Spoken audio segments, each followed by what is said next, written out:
بسم اللہ الرحمن الرحیم۔ اللہ تبارک و تعالیٰ کے پاکیزہ نام سے ابتدا کرتے ہیں جو بہت مہربان نہایت رحم والا ہے۔ الحمدللہ 126ویں حدیث پر کلام چل رہا تھا، حدیث بیان ہو چکی تھی، اس پہ تبصرہ بھی ہو چکا تھا، تفسیر و توضیح بھی ہو چکی تھی۔ اب نتائج پر ہم غور و تفکر کر رہے تھے۔ اس حدیث پاک میں خلاصہ یہ تھا کہ سیدہ عائشہ صدیقہ رضی اللہ تعالی عنہا ارشاد فرماتی ہیں کہ نبی کریم صلی اللہ علیہ وسلم نے ارشاد فرمایا کہ میں چاہتا ہوں کہ کعبۃ اللہ کی موجودہ عمارت کو منہدم کر کے ویسا ہی بنا دیا جائے جیسے وہ پہلے تھی، یعنی قریش کے بنانے سے پہلے تھی، جیسے حضرت ابراہیم علیہ السلام اور حضرت اسماعیل علیہ السلام نے مل کر دونوں نے اس کو تعمیر کیا تھا کہ اس میں 2 دروازے تھے اور لمبائی کی طرح یعنی مستطیل تھی کہ چوڑائی زیادہ اور لمبائی کم،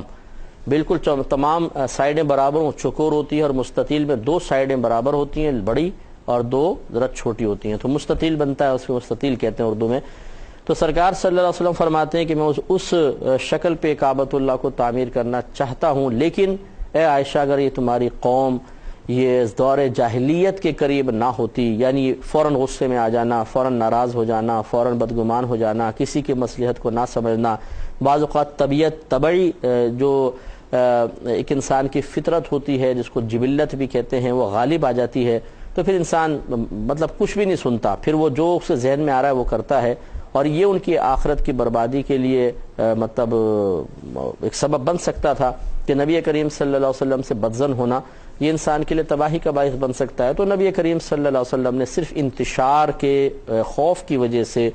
اور حقیقتاً ہم سب کی تعلیم کی وجہ سے کہ سرکار کسی خوف میں اس طرح مبتلا نہیں ہوتے کہ آپ ڈر جائیں یا کچھ مطلب آپ کو کوئی فتنے کا اندیشہ اپنی ذات کے اعتبار سے محسوس ہو تو آپ کاموں سے روکیں، یہ بات نہیں ہے، بلکہ حقیقی طور پہ دیکھا جائے تو ارادہ الہی یہی تھا کہ یہ کعبۃ اللہ کی اس وقت جو عمارت ہے وہ اسی طرح رہے، نبی کریم صلی اللہ علیہ وسلم اسے نہ توڑیں نہ منہدم کریں، اور آپ نے بھی ایک حکمت والی بات بیان فرمائی۔ تو یہ خوف وہ نہیں تھا کہ جو کسی مخلوق کی طرف سے پہنچنے کی وجہ سے انسان بہت سارے اعمال کو ترک کر دیتا ہے، بلکہ یہ ایک حکمت ہے، اس کو کہیں کہ یہ حکمت تھی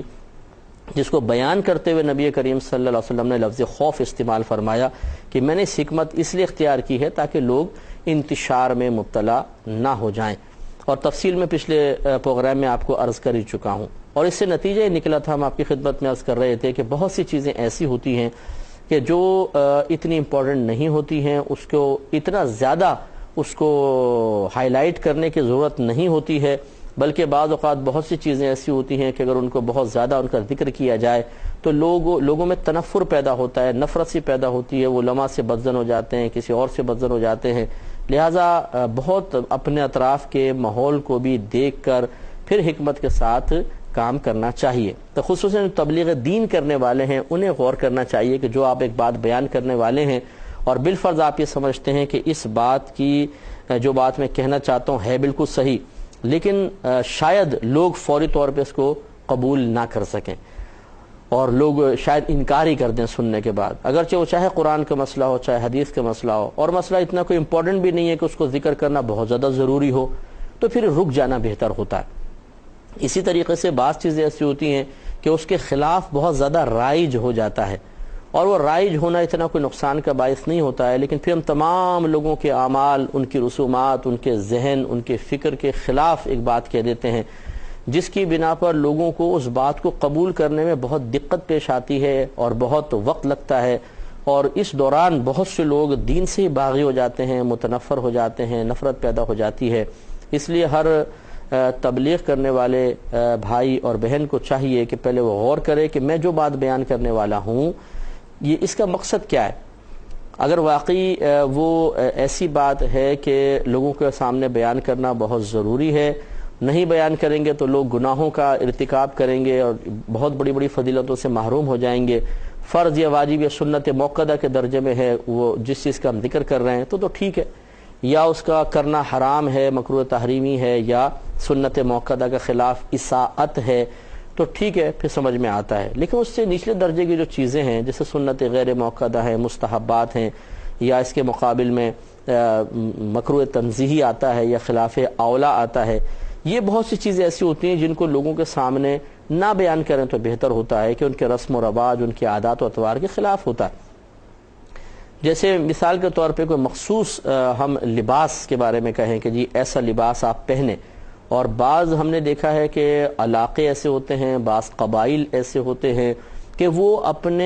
ایک اپنا ہی خاندانی لباس پہنتے ہیں۔ جیسے اب ہمارے قبائلی علاقوں میں چلے جائیں، ان کا الگ ایک ڈھیلا ڈھالا سا لباس ہے، اور وہ سر پہ سب کے سب جو ہیں وہ پگڑی باندھتے ہیں، چاہے ہو سکتا ہے کہ وہ سنت کے قصد و ارادے سے نہ باندھتے ہوں، ایک خاندانی رسم و رواج ہے۔ اب اس میں جا کر ان کے لباس کے خلاف کوئی کلام شروع کر دینا کہ نہیں یہ نہیں یوں ہونا چاہیے، ایسا نہیں ایسا ہونا چاہیے، جبکہ یہ کوئی اتنا ضروری نہیں ہے۔ ہماری شریعت لباس کے سلسلے میں دو تلقین کرتی ہے، ایک تو ستر ڈھکا ہوا ہو، نمبر 2 اتنا سخت چست نہ ہو کہ جس سے اعضائے ستر نمایاں ہوں۔ اس کے بعد آپ جیسا مرضی لباس پہنیں۔ تیسری چیز ایک یہ ہے کہ غیر قوم سے مشابہت نہ ہو، اور غیر قوم سے مشابہت کا بھی وہاں لحاظ کریں گے کہ جہاں پر وہ مخصوص حیت کسی غیر قوم کے ساتھ اتنی خاص ہو کہ جب اس کو دیکھیں تو فوراً غیر قوم کا ذہن چلا جائے، غیر قوم کی طرف ذہن چلا جائے۔ اب مثال کے طور پہ جیسے آج کل پینٹ شرٹ ہے، ایک دور تھا جب یہ انگریز ہمارے بر صغیر پاک و ہند میں آئے تھے تو یہ وہ لوگ یہ لباس پہنتے تھے، ہمارے ایشیائی لوگ تو یہ لباس نہیں پہنتے تھے۔ اس دور میں اگر کوئی پینٹ شرٹ پہنے ہوئے دور سے آ رہا ہوتا تو دیکھنے والا یقیناً یہی سمجھتا کہ یہ کوئی انگریز آ رہا ہے، کافر آ رہا ہے، غیر مسلم آ رہا ہے۔ تو اسی لیے شریعت نے منع کیا کہ ایسا کوئی لباس اختیار کرنا، کوئی چیز اختیار کرنا جو کافروں کے ساتھ خاص ہو، یہ منع ہے، کیونکہ جب مسلمان اس چیز کو اختیار کر کے آئے گا تو دیکھنے والے اس مسلمان کو کافر گمان کریں گے، اور مسلمان کو کافر گمان کرنا یہ مناسب نہیں ہے۔ اب قصور اس میں دیکھنے والوں کا یا گمان کرنے والوں کا ہے، یا جس نے گمان پر اپنے آپ کو پیش کیا ہے، تو یقینی سی بات ہے پیش کرنے والے کا، اس لیے منع کیا گیا کہ ایسی چیزیں استعمال نہ کریں۔ لیکن جب دور بدل گیا اور اب یہ بہت زیادہ ہمارے ہاں عام ہو گئی ہے، اتنی زیادہ کہ آپ کو سامنے سے آ رہا ہو تو یہ شبہ بھی نہیں ہوتا کہ غیر مسلم ہے، کیونکہ ہر تیسرا آدمی پہن رہا ہے، تو اب صرف ایک چیز رہ جائے گی کہ اتنا چست نہ ہو کہ جس سے اعضائے ستر نمایاں ہو۔ باقی جو ایک اور ممانعت کی علت تھی کہ غیر قوم سے مشابہت، وہ چیز ختم ہو گئی ہے، اب غیر قوم سے مشابہت نہیں کہلائے گی۔ یعنی اس کو یوں سمجھ لیجئے، یہ جو نبی کریم صلی اللہ علیہ وسلم نے ارشاد فرمایا کہ جو جس قوم سے مشابہت اختیار کرے وہ انہی میں سے ہے، تو کیا اب اس دور میں یہ پینٹ شرٹ پہننا اس حدیث کے تحت آئے گا؟ تو یہی ہم آپ کو سمجھانا چاہ رہے ہیں کہ علماء نے اس حدیث کے تحت چیزوں کے آنے کے لیے 3 شرطیں بیان کی ہیں۔ نمبر 1، جس چیز کو ہم اختیار کر رہے ہوں وہ دوسری قوموں کے ساتھ خاص ہو، مسلمانوں میں عام نہ ہوئی ہو۔ نمبر 2، اس قوم سے مشابہت کا قصد و ارادہ بھی ہو۔ نمبر 3، اس قوم سے محبت کی وجہ سے اختیار کی جائے،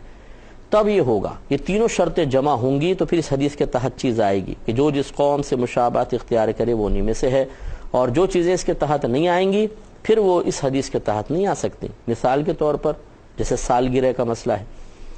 پہلے یہ دوسری قومیں کرتی ہوں گی انگریز وغیرہ، لیکن اب مسلمانوں میں اتنا زیادہ رائج ہو گیا ہے کہ happy birthday to you کر رہے ہیں اور سالگرہ منا رہے ہیں۔ بہت سے لوگ ہم سے کویسچن کرتے ہیں، اب اس میں دیکھ لیجئے کہ دوسرے قوموں کا اگر یہ کبھی طریقہ رہا بھی تھا، لیکن یہ ایسا نہیں ہے کہ کسی قوم کی ایسی علامت ہو کہ آپ سالگرہ کا نام سنیں اور فوراً آپ کا ذہن غیر قوم کی طرف چلا جائے، نہیں چلا بھی جائے بالفرض۔ تو اب یہ دیکھیے کہ یہ مسلمانوں میں بہت زیادہ عام ہو چکا ہے، رائج ہو چکا ہے، اب کسی غیر قوم کی نشانی علامت رہا نہیں ہے۔ نمبر 2، جو بھی سالگرہ کرتا ہے تو کیا غیر قوموں سے مشابہت کا قصد و ارادہ کرتا ہے؟ نہیں، وہ خوشی منانا مقصود ہوتا ہے۔ اور تیسرا، کسی غیر قوم سے محبت کی وجہ سے کرتے ہیں؟ نہیں، تو پھر اس حدیث کے تحت نہیں آئے گا۔ اسی طرح چمچے کانٹے کا استعمال، ٹیبل کرسی پر بیٹھ کر کھانا، اور اسی طرح بہت سے لباس، بہت سارے ہیئر سٹائل، یہ سب اسی کے زمرے میں آئیں گے۔ تو اس لیے پہلی بات تو یہ کہ چیز کو سمجھا جائے۔ بہت سے ہمارے تبلیغ کرنے والے علمی گہرائی کو نہیں جانتے ہیں، سطحی قسم کی چیز لینے کے بعد، سطحی قسم کا سمجھنے کے بعد وہ فوراً اس کو لوگوں کے سامنے بیان کر دیتے ہیں اور غلط توضیح تشریح کے ساتھ کرتے ہیں، جس سے لوگ متنفر ہو جاتے ہیں۔ دوسرا، بہت سے مسائل ایسے ہوتے ہیں جن کو چھیڑنے کی کوئی ضرورت نہیں ہوتی، جیسے حدیث کے تحت ہم گفتگو کر رہے ہیں کہ لوگ مطلب کوئی اس میں دلچسپی نہیں ہوتی لوگوں کو، اور نہ وہ لوگوں کے لیے کوئی اتنی امپورٹنٹ بات ہوتی ہے۔ اب وہ لوگوں کے سامنے ذکر کرنا، پھر لوگ اس سے وسوسوں کا شکار ہو جاتے ہیں، پریشانیوں کا. میں بہت سی مثالیں نہیں دینا چاہتا ہوں کہ جس سے کسی کی دل آزاری ہو، لیکن بہرحال ایسی ہے چیزیں. تو ہمیں کوشش کرنی چاہیے کہ حتی الامکان لوگوں کے سامنے جب کوئی چیز بیان کریں تو بہت احتیاط کے ساتھ کریں. تو اسی لیے محتاط علماء نے یہی تلقین فرمائی ہے کہ اگر کوئی تبلیغ دین کرنا چاہتا ہے اور وہ کوئی عالم دین نہیں ہے، عام سے لوگ ہیں، عوامی لوگ ہیں، تو انہیں کوشش کرنی چاہیے کہ یا تو جو علماء نے لکھا ہے بعینی اس کو پڑھ کر سنا دیں،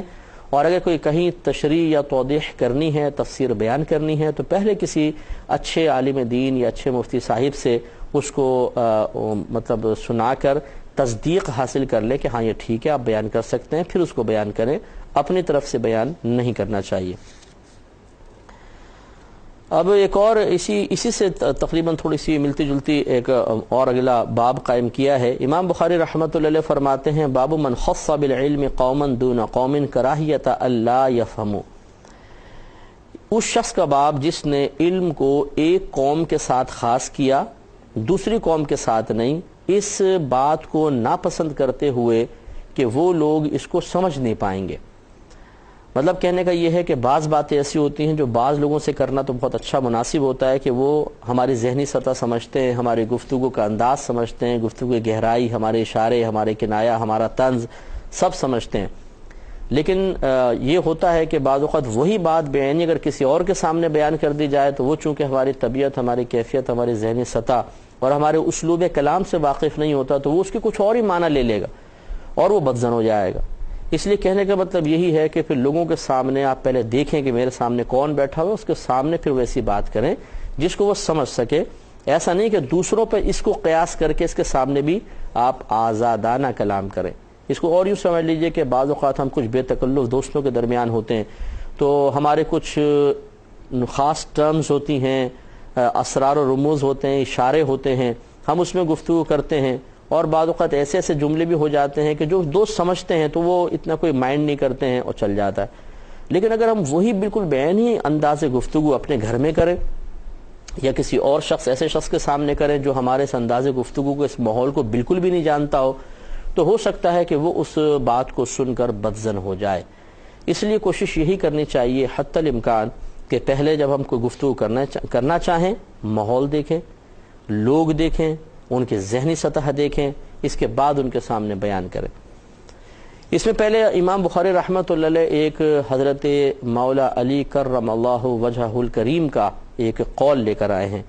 یہ کہتے ہیں کہ حضرت علی رضی اللہ تعالی عنہ نے فرمایا لوگوں سے ایسی احادیث بیان کرو جن کو وہ سمجھ لیں. کیا تم یہ پسند کرتے ہو کہ اللہ تعالیٰ اور اس کے رسول کریم صلی اللہ علیہ وسلم کی تکذیب کی جائے، انہیں جھٹلایا جائے؟ دیکھیں کتنی خوبصورت بات ہے. یعنی حضرت علی رضی اللہ تعالیٰ عنہ فرماتے ہیں اگر تم قرآن بھی سنانا چاہو، حدیث بھی سنانا چاہو، تو دیکھو کہ کس قسم کے لوگ سامنے بیٹھے ہوئے ہیں، ان کو ان آیات کی، ان احادیث کی ضرورت بھی ہے یا نہیں ہے. اگر ہو تو پھر ان کے سامنے بیان کرو. ایسا نہ ہو کہ وہ اپنی کم علمی کی بنا پر، جہالت کی بنا پر، اپنی ذہنی صلاحیتوں میں کمی کی بنا پر اللہ تعالیٰ یا اس کے رسول کو جھٹلا دیں تو ان کا ایمان برباد ہو جائے گا. یہ بہت بہت نفیس بات آپ نے بیان فرمائی ہے کہ قرآن و حدیث کی ہر بات پبلک کے سامنے بیان کرنے والی نہیں ہوتی ہے.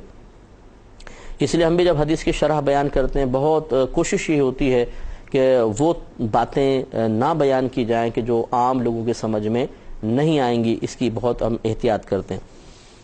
اس پر یہ 127 نمبر حدیث پاک لے کر آئے ہیں. حدیث کوئی اور ذکر نہیں کی. میں آپ کو شاید شروع میں دیکھیں میں نے عرض کیا تھا کہ لفظ حدیث جس طرح نبی کریم صلی اللہ علیہ وسلم کے قول، آپ کے فعل اور آپ کی خاموشی پر بولی جاتی ہے. قول، فعل، تقریر. قول مانے بات، فعل مانے عمل، اور تقریر مانا ہوتا ہے کہ ویسے تو تقریر مانا ہوتا ہے کسی چیز کو پختگی عطا کرنا، لیکن حدیث تقریری کا مطلب جب ہم نبی کریم کی طرف منسوب کریں گے تو اس کا مطلب یہ ہوتا ہے کہ آپ نے کوئی بات دیکھی اور آپ نے اس کو منع نہیں کیا، کوئی بات سنی اور اس کا انکار نہیں کیا، تو یہ آپ کا خاموش رہنا اس چیز کے جواز کی دلیل ہوتا ہے. اس کو حدیث تقریری کہتے ہیں.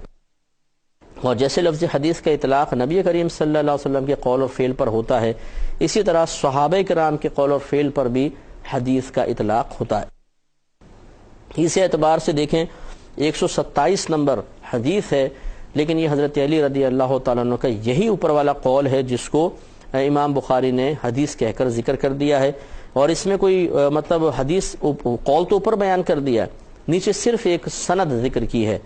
یہ کہتے ہیں امام بخاری روایت کرتے ہیں کہ ہمیں عبید اللہ بن موسیٰ نے حدیث بیان کی، انہوں نے معروف بن خربوز سے، انہوں نے حضرت ابو الطفیل سے، انہوں نے حضرت علی رضی اللہ تعالیٰ عنہ سے یہی قول روایت کیا۔ تو بھائی اتنا آپ نے سند ذکر کر دی ہے۔ خلاصہ کلام یہ ہے کہ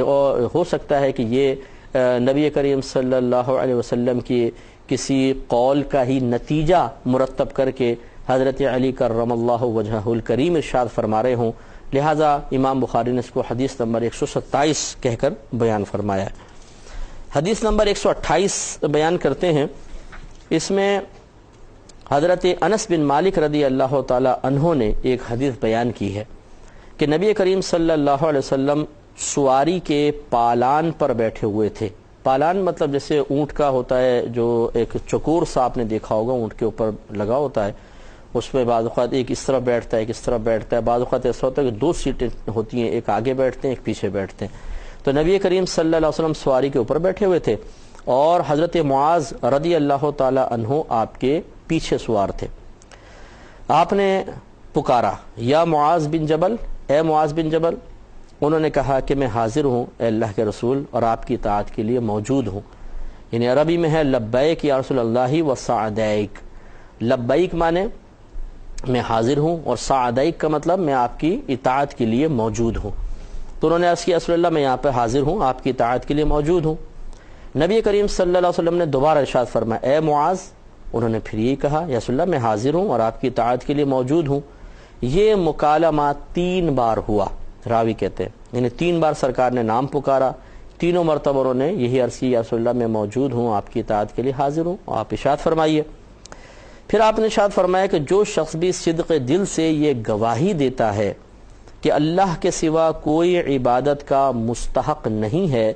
اور محمد صلی اللہ علیہ وسلم اللہ کے رسول ہیں، اللہ تعالیٰ اس کو جہنم پر حرام کر دے گا۔ حضرت معاذ رضی اللہ تعالیٰ عنہ نے عرض کیا، رسول اللہ صلی اللہ علیہ وسلم کیا میں لوگوں کو اس کی خبر نہ دے دوں تاکہ وہ خوش ہو جائیں؟ نبی کریم صلی اللہ علیہ وسلم نے فرمایا کہ اگر تم ایسا کرو گے تو وہ تو اسی پر بھروسہ کر لیں گے، یعنی عمل چھوڑ دیں گے، اسی پہ بھروسہ کر لیں گے۔ تو حضرت معاذ خاموش ہو گئے۔ پھر راوی کہتے ہیں حضرت معاذ نے اپنی موت کے وقت گناہ سے بچنے کے لیے اس کی خبر دے دی تھی۔ اس پہ انشاءاللہ کلام کریں گے نیکسٹ پروگرام میں۔ وآخر دعوانا ان الحمد للہ رب العالمین۔